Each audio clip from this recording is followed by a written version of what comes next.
मोरे पीछवरावा निबिया एक पेड़ावा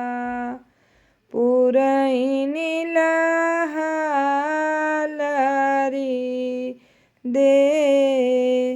सेहि तरे सोवल बेटी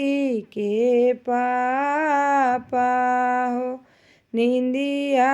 सोवल अनचित घर में से निकरेली बेटी हो कवनी रानी काहे बापा सोव अनचित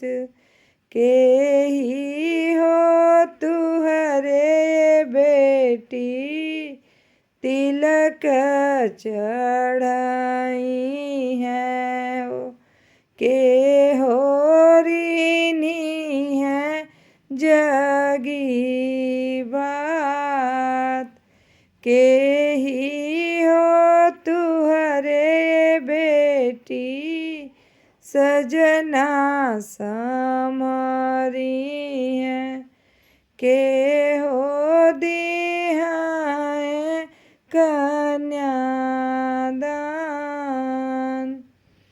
जनी बाबा सोचा हो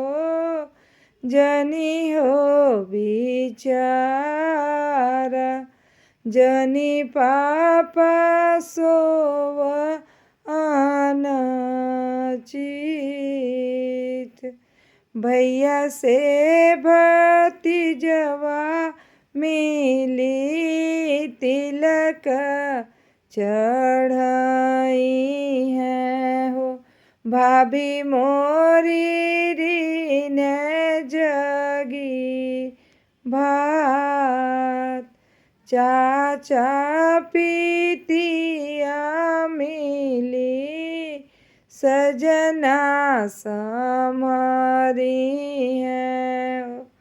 तू ही पापा दीह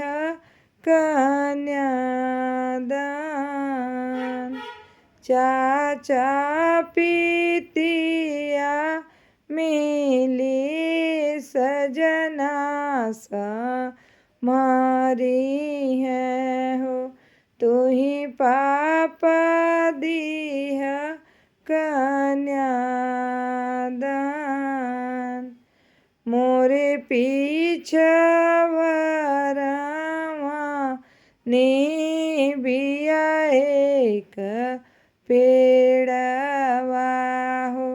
पुरैनी लहालरी दे सेहि तरे सोमल बेटी के बाबा हो निंदिया सोवल सुख नींद निंदिया सो